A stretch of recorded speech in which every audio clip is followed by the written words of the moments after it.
오늘 제목은 악한 고집이라는 제목의 말씀입니다. 처음에 읽었던 에레미야 마지막 성경 구절, 그들이 말하기를 이는 헛되니 우리는 우리의 계획대로 행하며 우리는 각기 악한 마음이 완악한 대로 행하리라 하느니라. 하나님이 돌이키라는 그 말씀을 하시는데, 거기에 대놓고 이스라엘 백성이 우리 악한 대로, 우리 계획대로 그대로 행하겠다고 면전에서 하나님을 거역하고 있는 모습을 오늘 보았습니다. 그리고 우리 창세기의 말씀, 가인과 아벨 이야기로 잠깐 들어가면서 오늘의 말씀을 좀 나눠보도록 하겠습니다. 너무 유명한 말씀이죠, 그렇죠? 아담의 첫 아들, 장남이죠, 장남. 가인이 동생을 죽였어요, 동생. 좀 상상하기 어렵죠. 우리가 가진 정서로는 아무리 화가 나도 어떻게 동생을 죽일 수 있을까요? 아담은 사실 인류의 최초의 아버지죠. 아담이 에덴에서 쫓겨나서 그 주변에 아버지의 역할을 하는 사람은 본 적도 없고, 또 자식을 낳는 기쁨이 무엇인지 구경도 한 적이 없죠. 자식을 낳은 기쁨을 최초로 누려보았던 사람이 아담입니다. 얼마나 그 아들이 귀했을까요? 하나님께서 자신의 형상을 닮은 우리 인간을 만드시고 보시기에 힘이 좋았더라 이렇게 말씀하셨는데, 아담도 자기를 쏙 빼닮은 아들을 낳고 얼마나 좋았을까요? 그 기쁨이 얼마나 컸을까요? 하나님이 아담을 만드시고, 또 만드시기 전에 이미 그 자기의 아들 아담을 위해서 에덴을 만드시고 풍족한 것을 모두 주시고 정말로 귀하게 여기셨던 것처럼, 아담도 그 아들 가인을 그렇게 여겼을 거예요. 하나뿐이 없는 아들, 처음으로 얻게 된 자기의 형상, 자기의 모습을 그대로 빼닮은 아들이 태어났을 때 그 아들이 얼마나 사랑스럽고 예뻤을까요? 아마 온 우주의 중심이 이 자기의 아들 가인에게 있는 것처럼 느껴졌을 것이고, 그 모든 사랑을 받은 가인도 온 우주가 자기를 중심으로 돌아간다고 느꼈을 것입니다. 모든 것이 자기에게 향해 있었어요. 그러나 타락한 인간의 죄성 때문일까요? 아담의 사랑, 그 귀하게 여기는 아버지의 사랑과 모든 관심이 자기에게 집중되는 그 가인의 모습은 그 사랑을 남에게 베풀고 또 하나님께 그 사랑을 돌려드리는 모습으로 나온 것이 아니라 굉장히 자기중심적인 사람으로 성장했던 것 같습니다. 그래서 가인이 드리는 제사도 하나님을 위한 제사가 아니라 자기를 위한 제사였던 것처럼 보입니다. 인간의 죄는 언제나 하나님 중심이 아닌 자기 중심에서 비롯됩니다. 만약 가인의 제사가 하나님 중심의 제사였다면 하나님이 그 제사를 받지 않았을 때 왜 하나님이 받지 않으셨을까? 혹시 내가 뭘 잘못했나?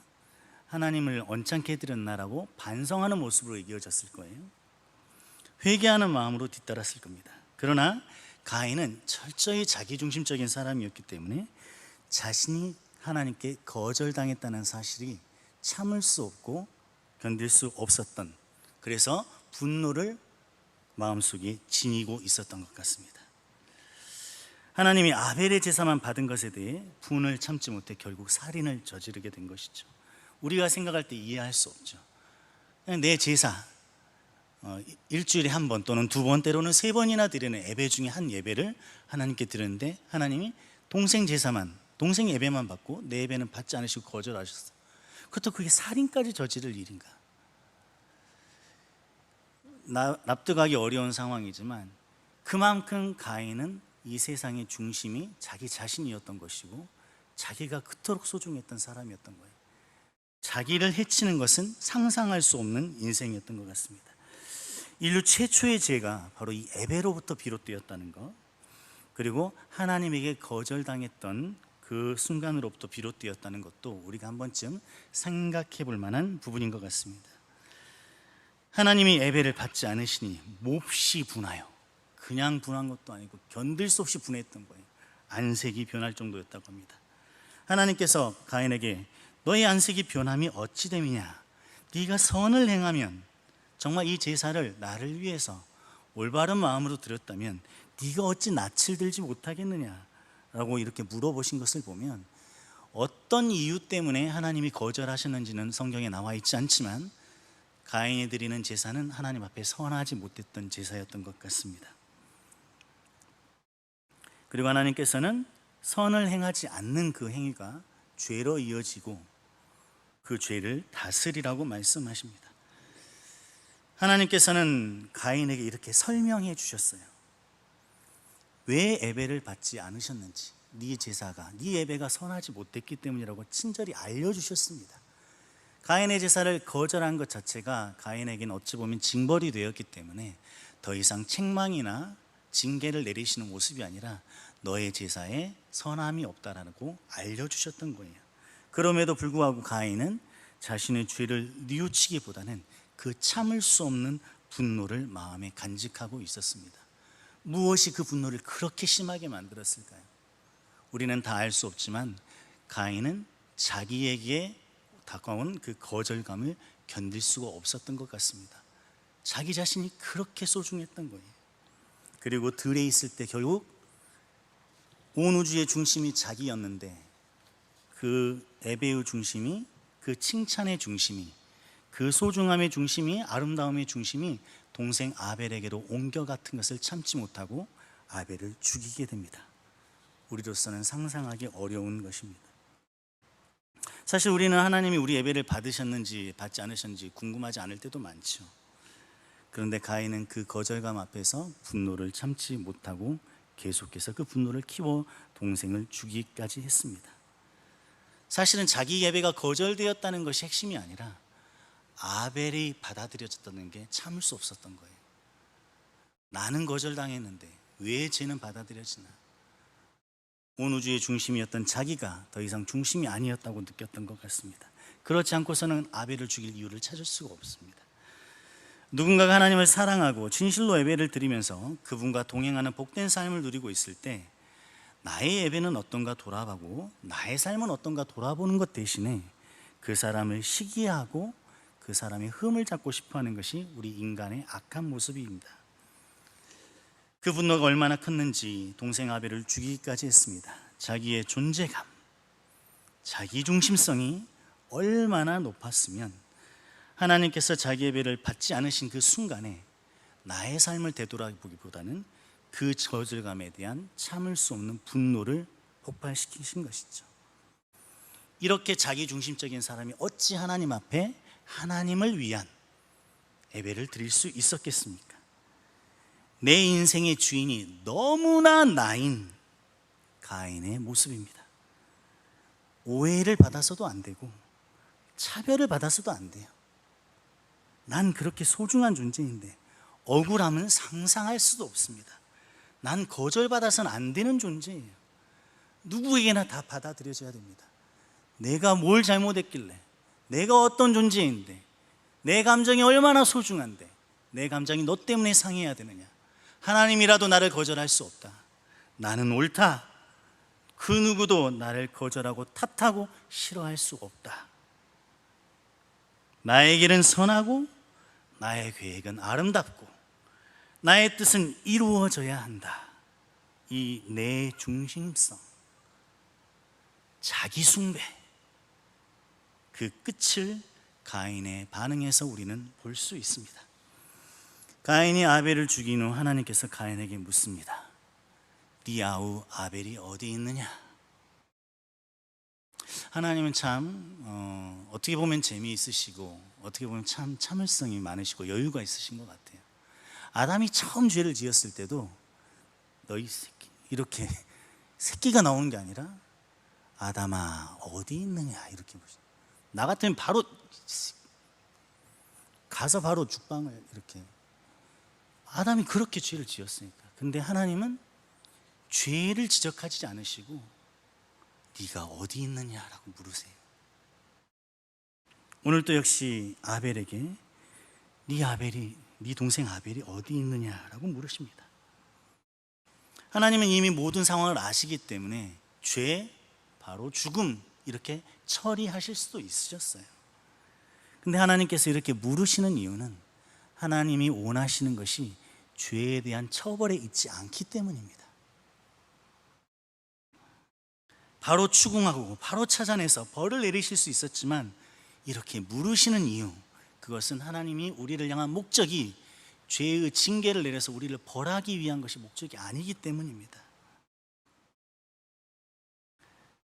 하나님께서는 우리에게 정답을 내밀며 우리를 정죄하고 죄의 값을 치르게 하는 것이 목적이 아니라 이미 죄로 인해 그 순간 멀어져 버린 하나님과의 관계를 회복하기 원하시는 것입니다. 그것이 목적인 거예요.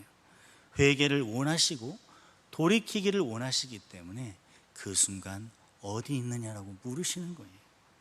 너의 상태가 어떤 상태이냐고 물으시는 거예요. 아벨이 어디 있냐는 질문에 가인은 자기의 상황을 설명할 수 있었습니다. 아벨이 어디 있냐는 질문에 제가 이러했다고 회개할 수 있었어요. 아벨이 어디 있냐는 질문에 하나님 사실 제가 너무 분했습니다라고 자기의 마음을 하나님께 오픈할 수 있었던 거예요. 돌이킬 수 있는 기회였던 것입니다. 그러나 가인은 모른다고 딱 잡아떼면서 내가 아우를 지키는 자 아닙니까? 내가 왜 아벨이 어디 있는지 알아야 됩니까? 이렇게 완악하고 고집세고 돌이키지 않는 모습을 하나님 앞에 보인 거예요. 가인은 자라면서 아담으로부터 하나님에 대해서 이야기를 많이 들었을 거예요. 인류 중에 처음으로 하나님과 대면하면서 에덴을 함께 거닐었던, 누구보다도 똑똑하고 지혜로움을 가지고 하나님을 알았던 그 아버지 아담에게 하나님이 어떤 분이신지 너무 많이 들었을 거예요. 그런데도 그 하나님 앞에 제가 동생을 지키는 자입니까? 왜 그러세요? 난 몰라요. 이렇게, 제 목소리였을지 모르겠지만 아무튼 그렇게 모른다고 딱 잡아떼는 모습을 보였습니다. 무서워서 변명을 하는 게 아니었어요. 그 순간까지도 사겨지지 않은 그 분노를 하나님께 내뱉고 있는 것이었어요. 하나님 앞에서도 자신의 분노를 거둘 줄 모르는, 자기의 분을 어찌할 줄 모르는 가인의 모습입니다. 가인의 이 완고하고 꺾일 줄 모르는 악한 고집은 이스라엘 백성의 모습 안에서도 그대로 보입니다. 에레미야를 통해, 그리고 이미 그 이전부터 수많은 선지자들을 통해 돌아오라 돌아오라 말씀하시고 경고하시고 가르치시고 하나님 앞에 그 완악한 그 고집스러움을 꺾으라고 이제 그만 내려놓으라고 말씀하시는데, 그 악한 고집이 고개를 숙일 줄 모릅니다. 오늘 에레미야 말씀에 하나님께서는 자신을 토기장이로 말씀하고 계시고 이스라엘 백성을 진흙으로 비유하셨습니다. 하나님은 절대 주권자이시죠. 그분의 손에 우리의 모든 것이 달려 있습니다. 우리 하나님께서는 이스라엘의 멈출 줄 모르는 악행을 대하시면서 여전히 기회를 주시고 계십니다. 그리고 멸하시겠다고 작정했던, 그리고 멸하겠다고 선포하셨던 그 뜻을 돌이킬 수 있다고 또 한 번 말씀하십니다. 여러분, 세상 어떤 존재가 온 우주의 창조자이신 이 신의 뜻을 돌이킬 수 있겠습니까? 태양이 어느 날, 하나님 저 날마다 동쪽에서 뜨니까 재미가 없어요, 저 서쪽에서 뜰래요, 서쪽. 너무 피곤해, 새벽부터 일어나요, 내일은 한 2시간 늦게 뜰 거야, 뭐 이런 태양 생각해 볼 수 있어요? 좀 재밌습니까? 네. 내일부터 서쪽에서 뜨는 걸로 바꿔주세요. 이렇게 할 수 없습니다. 빛의 속도, 초속 40만 킬로로 달려가잖아요. 40만 킬로로 달리니까 너무 피곤하네, 내일부터 한 시속 20킬로밖에 못 달리겠어요 하나님. 이런 거 상상할 수 없어요. 온 우주 만물은 하나도 예외 없이 하나님이 정해주신 그 뜻대로, 감히 그 뜻에 질문할 수도 없고 정해진 대로 움직이고 존재합니다. 해변에 밀려오는 파도가 육지를 삼킬 수 있습니까? 온 우주의 만물은 다 하나님의 정하신 뜻에 순종할 뿐입니다. 그 어떤 것도 하나님의 뜻을 돌이킬 수는 없습니다. 완전하신 하나님의 뜻을 누가 돌이킬 수 있단 말입니까? 그거 자체가 하나님의 뜻이 완전하지 않다는 모순을 만들어내기 때문에 하나님의 뜻은 돌이켜질 수가 없는 거예요. 그런데 이 악하고 악한 인간이 하나님의 뜻을 거스를 수 있어요. 그리고 거스르는 것뿐만 아니라 하나님의 뜻을 돌이킬 수도 있다고 하십니다. 우리의 모습에 따라서 하나님의 반응이 달라진다는 거예요. 하나님이 말씀하고 계세요. 네가 돌이키기만 하면 나도 돌이킬게. 이런 비유가 어떨지 모르겠지만, 헤어지자는 여자친구 앞에서 남자가 네가 나에게만 돌아와주면 내가 정말 잘할게라고 사정하고 있는 것처럼 보일 정도예요. 성경 어디에도 인간에게 네가 이렇게 하면 내가 이렇게 할게라고 인간의 조건부 반응으로 하나님이 마치 상대가 되었던 그런 기록은 존재하지 않습니다. 항상 하나님이 중심이었지 인간이 중심인 기록은 여기 에레미야 이곳 한 곳밖에 없어요. 비록 한 곳밖에 없지만 하나님께서는 우리 인간을 그렇게 사랑하시고 그렇게 귀하게 여기신다는 것입니다. 우리의 선택에 따라 온 우주의 창조주께서 반응하시고 그에 따라 그 뜻까지도 돌이키시겠다는 신, 어떻게 이런 신이 존재할 수 있을까요? 우리는 하나님의 마음을 돌이킬 수 있는 귀한 존재, 엄청난 존재로 사실은 창조된 것입니다. 바로 그 하나님이 우리의 아버지 하나님이시기 때문에 그런 거예요. 우리를 자녀로 삼으신 아버지 하나님이시기 때문에 그렇습니다. 아버지 하나님께서 우리에게 말씀하십니다.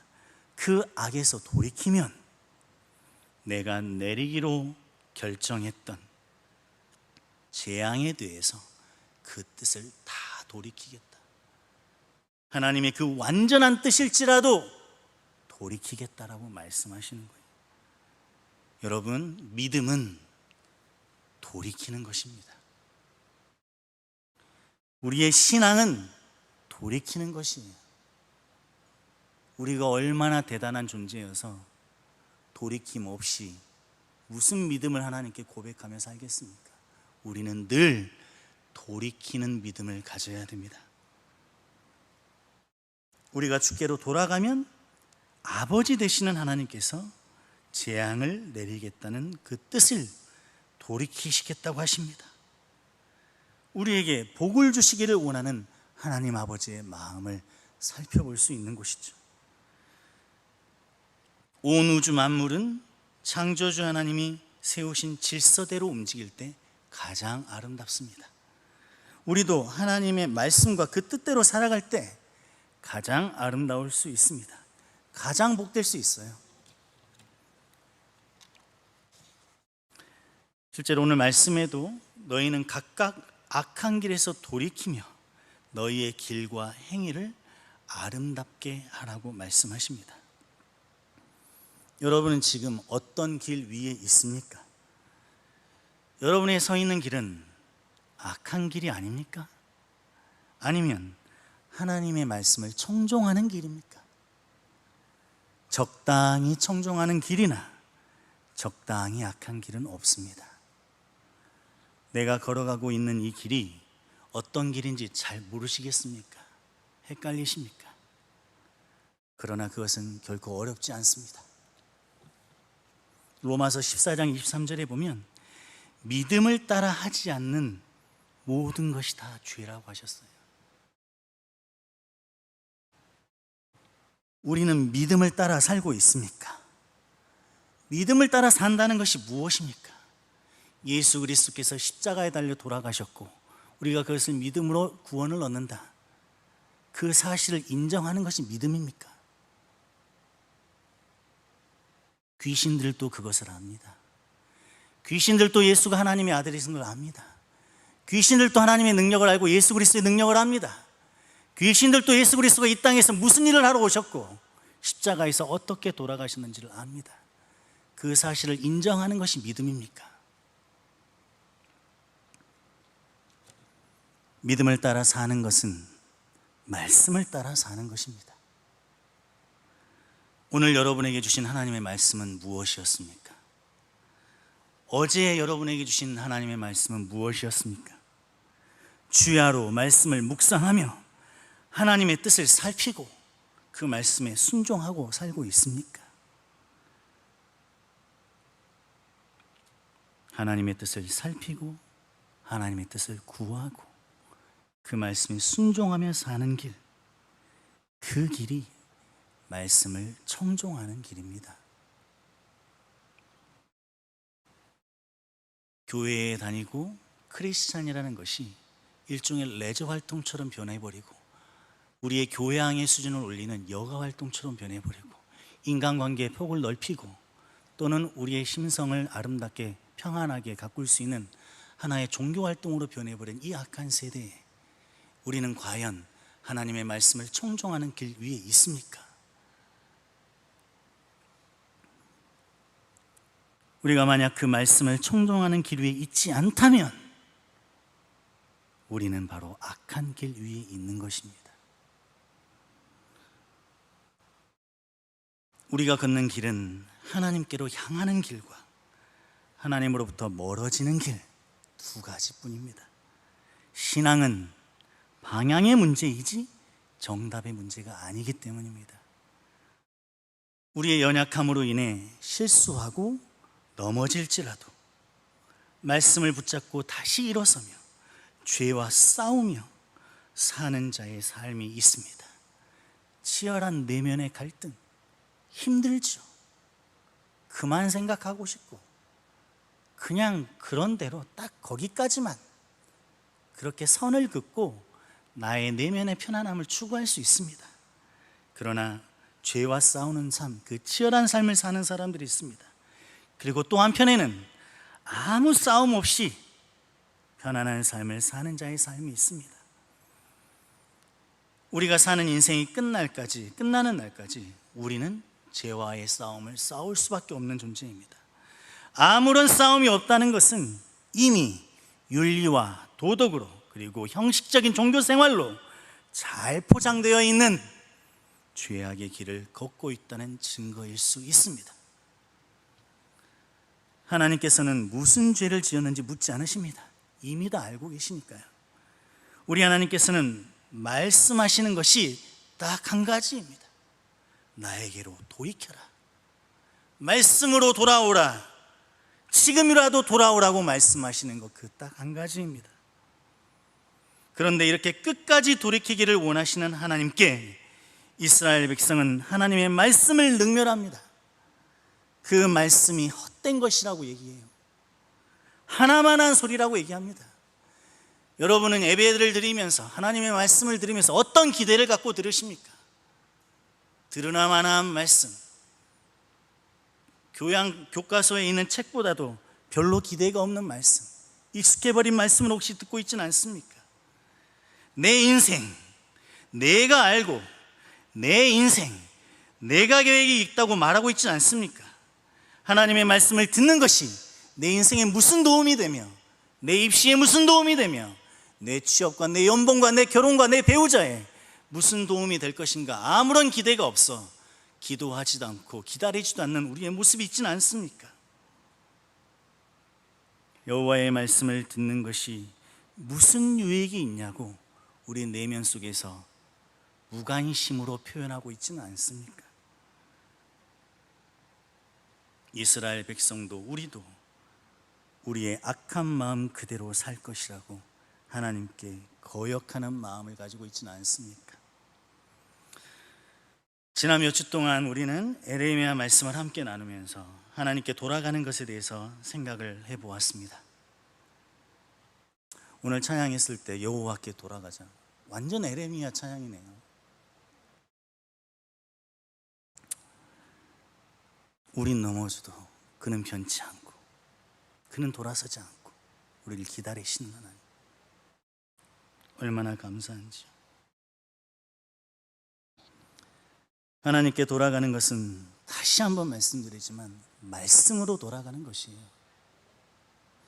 말씀을 뺀 기독교가 어디 있습니까? 말씀 없는 하나님이 어디 계시고 말씀 없는 예수님이 어디 계십니까? 말씀이신 하나님, 말씀이 육신이 되어 오신 예수님이신데 말씀 없이 우리가 누구를 믿고 누구를 예배한단 말입니까? 하나님께 돌아가는 것은 말씀으로 돌아가는 것입니다. 말씀으로 돌아간다는 것은 말씀을 읽고 또 읽으며 주님의 뜻을 알아 순종하는 것입니다. 지난 몇 주 동안 여러분의 삶에서 말씀 읽는 삶이 시작되었습니까?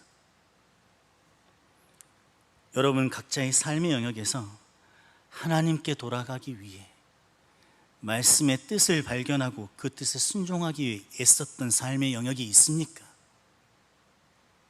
아니면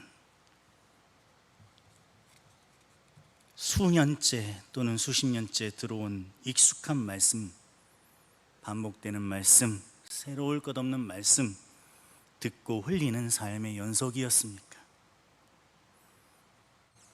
내가 살아가는 삶,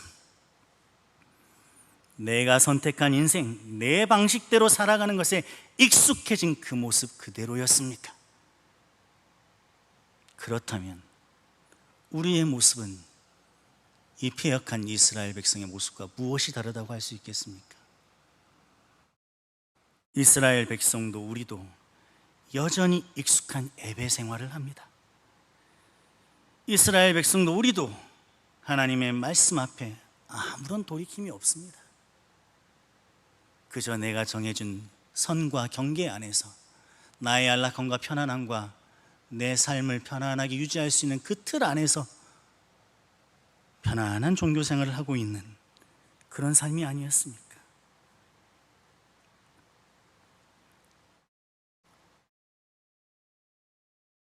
우리 하나님의 말씀으로 돌아갑시다. 일상의 바쁨이 하나님의 말씀보다 우선될 수 없습니다. 내게 익숙한 편안함이 하나님보다 우선될 수 없습니다. 지금 저는 성경을 몇 장을 읽어야 되고 하루도 빼놓지 않고 읽어야 되고 그런 말씀을 드리는 것이 아닙니다, 여러분. 우리가 하나님의 뜻을 구하는 삶을 살아야 한다고 말씀드리는 것입니다. 말씀에 붙들린 삶을 살아야 한다고 말씀드리는 것입니다. 그 뜻을 구하고 바라는 사람은 하나님의 뜻이 나타나 있는 성경을 찾을 수밖에 없습니다. 말씀이 육신이 되어 오신 예수님, 그 예수님의 영이신 성령께서 말씀을 통해 우리를 만나 주시기 때문입니다. 숨쉴 틈도 없이 바쁘게 돌아가는 현대 시대에 수없이 많은 요구 조건들이 들이밀려 오고 살기 위해서는 이것도 해야 되고 저것도 해야 되고 그 중에 하나라도 하지 않으면 큰일이 날 것처럼 우리를 몰아붙이는 이 정신없는 환경 속에 흔들리다 보면 저 역시도 우리 모두 말씀을 의지하고 붙드는 것이 헛된 일처럼 보일 수 있습니다. 내가 당장 해야 될 일이 이렇게 많은데 말씀을 읽어서 무엇이 달라지냐라는 생각을 하게 되는 것입니다. 지금 당장 내 발에 불을 끄기에 바쁜데 하나님의 말씀이 무슨 소용이냐 생각할 수 있습니다. 우리는 그렇게 이 세상과 혼합된 상태로 세상의 조류에 흘러가게 되어 있습니다. 여러분, 우리는 왜 피곤한 몸을 깨워서 새벽에 기도를 하죠? 그것도 나를 위한 기도가 아니라 수련회를 위해서 기도하는데 수련회가 뭐라고? 그게 뭐 대단한 거라고 휴가까지 내서 수련회를 참석합니까? 즐거움을 따지면 캐비너 오션홀드가 훨씬 즐겁죠. 우리 아들 전화도 안 받아. 오늘 캐비너 가지고 돈이 입금되면 저랑은 연락이 안 됩니다. 우리 아들은. 편안함을 따지면 호캉스보다 편한 게 있겠습니까? 저는 안 해봤습니다. 부럽습니다. 우리가 왜 수련회를 위해서 기도하고 수련회를 위해서 찐을 빼고 긴장하고 힘을 쏟고 우리는 왜 그러는 걸까요? 왜 그러는 걸까요? 알 수 없어요. 우리의 삶은 하나님의 은혜를 구하는 삶의 연속이기 때문에 그렇습니다. 말씀과 기도에 집중하며 시간을 보내고 우리의 길을 돌이켜 주께로 돌아가는 시간을 가져야 하기 때문입니다. 우리는 하나님이 만드셨습니다. 하나님의 품 안에 있을 때 우리는 가장 안전하고 가장 아름답고 가장 성공적일 수 있습니다. 거짓의 아비인 사단은 그것이 아니라고 얘기합니다. 하나님의 품 안에 있어봤자 뭐가 달라지냐고 얘기합니다. 하나님의 말씀을 찾아봤자 뭐가 달라지냐고 얘기합니다.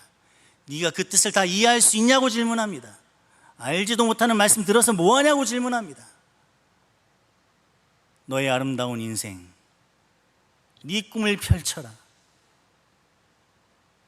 끊임없이 얘기합니다. 우리의 악한 고집을 버립시다. 내 삶에서 돌이켜야 할 영역이 무엇인지 고민해 봅시다. 사람과의 관계 속에서, 또 우리의 경건 생활 속에서, 또 대청이라는 이 공동체 생활 속에서, 일터에서, 취업 준비에서 하나님을 배제하고 내 계획과 내 감정과 내 성질대로만 살고 있는 부분이 무엇인지 찾고 그 자리에서 하나님께 돌아갑시다. 저는 대학을 다닐 때 1년 정도 다니다 학교를 그만뒀어요. 왜냐하면 서울대가 탐스러워 보였기 때문이죠. 갈 수 있을 것만 같았어요. 그리고 학교를 그만두고 공부를 시작했습니다. 반수였죠. 교만했습니다. 서울대는 서울에 있는 대학이었고 저는 목포에 살았는데 감히 목포에서 서울을 그렇게 쉽게 넘어갔다는 제 젊은 패기가 그렇게 또 했습니다. 근데 그때 서울대라는 그 간절함이 있으니까 하나님한테 잘 보여야만 될 것 같았어요. 그래서 매 순간 공부하기 전에 하나님의 말씀을 항상 읽었습니다. 주님, 저는 하나님의 말씀이 이 서울대보다 우선입니다. 제가 공부는 안 해도 주님의 말씀을 꼭 읽는 사람임을 꼭 기억해 주십시오. 오늘 제가 이렇게 먼저 읽었다는 사실을 잊지 마시고 제가 이 정도 했다는 거 꼭 기억하시고 서울대에 넣어주셔야 됩니다. 이런 마음으로 하나님 앞에 성경 읽는 모습을 꾸준히 보였습니다. 기도도 더 했어요. 저는 말씀을 읽고 기도하는 삶을 살았을까요? 아니면 내가 원하는 것을 얻기 위해 하나님께 아부하며 램프의 진이 요정에게 빌었던 기도를 했을까요?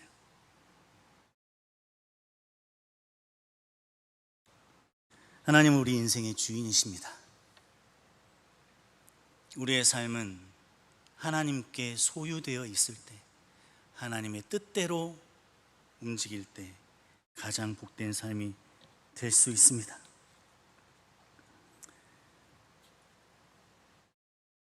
우리 주님은 우리가 돌이키실 때 그분의 뜻을 돌이키시는 우리의 아버지 하나님이십니다.